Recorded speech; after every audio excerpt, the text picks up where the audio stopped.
These guys are useless. Jana kuna mtu alisema walibari alikuwa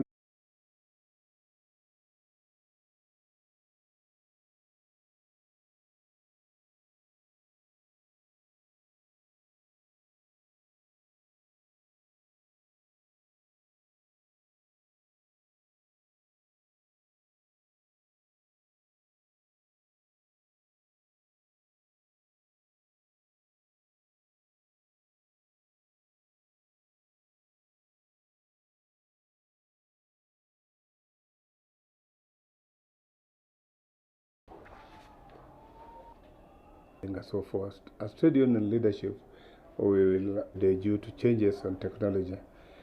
And it might get worse. We must get there and organize. We must recruit membership. We must increase membership. Able to get a pathway into getting more membership. How we conduct ourselves as officials, so that what we anti-corruption policy in this union, which therefore makes us a union of choice. We have also done companies that are emerging, and as you are aware, shown a lot of interest in coming to invest in this country. And as we talk today, there are so this company, we should be in a position to get as many as 2,000 members, and the company is expanding very rapidly. It has issues, it has this is just to let you know what we are doing currently, and as I talk today, my deputy and a team of organizers from the Mombasa site. As I said, we have been organizing this for the last 10 months or so, and I'm happy to announce that as we talk today, we have been able to get about 5,000. We are targeting DHL, just to mention a few. So I call upon the officials in this union, both at the branch level, in a position to get as many members as possible so that we can grow this union. Another thing that we must do as a union is that or retain membership if you don't give service to give them the membership, the CBAs that add some value to their lives. We must have CBAs which will talk about better salaries, better working conditions, so that medical services, pension schemes, so that members are aware that during their working time they are able to get free medical from their social security is enhanced and given some kind of protection. That can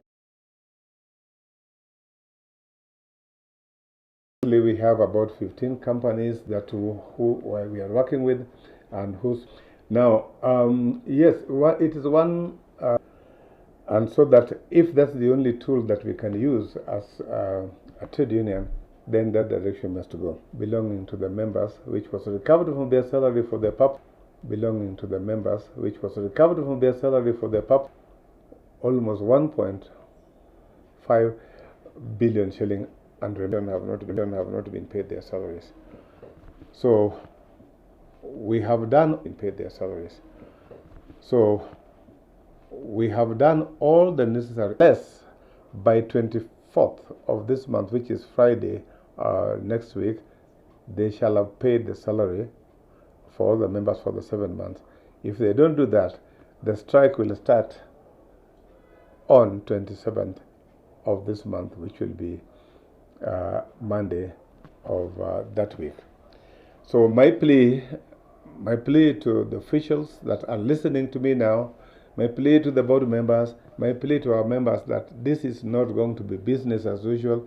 We must prepare ourselves to be out there and talk to our members, mobilize themselves. I know there will be a lot of push and pull.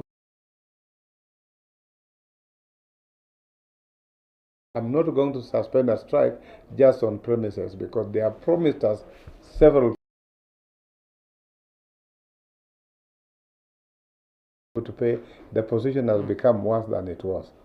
Just recently, in the month of April, we signed an agreement that salary shall have been normalized by September this year. And I want to plead to all our members countrywide that come 27th, if you have not been paid your salaries on time, there should be no work.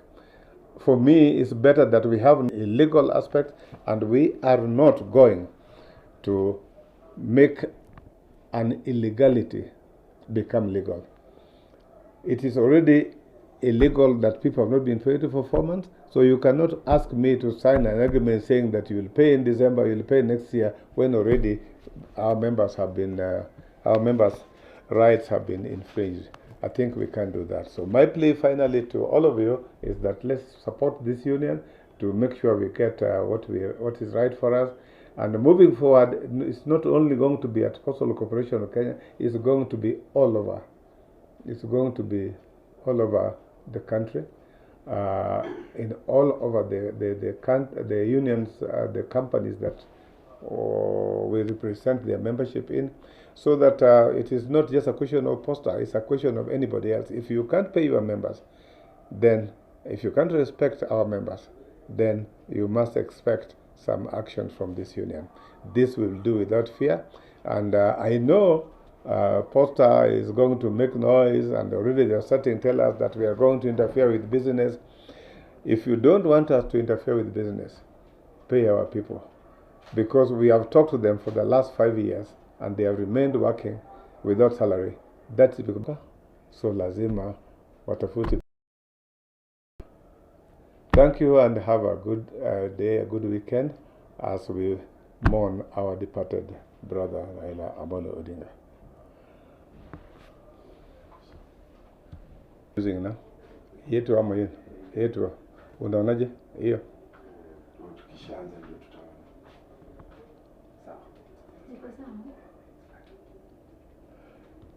Okay, let me just add a few things out of what I've said earlier. We said earlier that we mourn our late Prime Minister, and as workers we must also talk to our colleagues, the workers of this country, and even the citizens generally, and the Kenyans, and particularly the politicians, on what we do so that we have a peaceful transition, particularly for the ODM party. So my plea to the Kenyan workers, and particularly the Communication Workers Union, and to Kenya generally, that Honorable Raila Odinga will be remembered for many attributes he has done to this country. And he had a dream to get Kenya better. So in my personal opinion, I think that so that that dream is realized, the Kenyans must get away on how we can behave so that we make his dreams a reality. I therefore want to suggest that as we mourn that our departed brother, we must mourn with decorum, so that we don't have people coming on the streets, blocking the streets, blocking the passage of others in the name of mourning the late Raila Odinga. Apart from Raila Odinga being a politician, and sometimes politics require that you need to have some hard stance, generally when it came to the issue of peace for this country, Raila would always think more about the country than his personal ambition. And we have seen it in the 5 elections that he has contested and lost, but he has always tried to make sure that Kenya lives a peaceful country. Therefore, we have a responsibility as Kenyans, we have a responsibility as citizens of this country, as workers, and above all the political class, to ensure that we give Raila a good send-off. In my view, a good send-off is not just, giving, taking people to leave funeral home, giving him a decent state burial.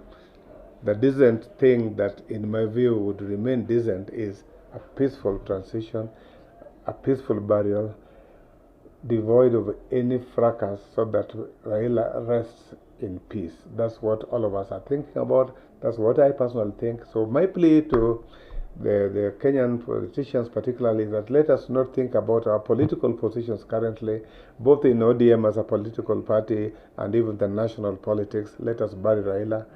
If you have to get any other way to get better, it must always be through the dialogue. We need dialogue in this country. There's no way you can get peace without dialogue.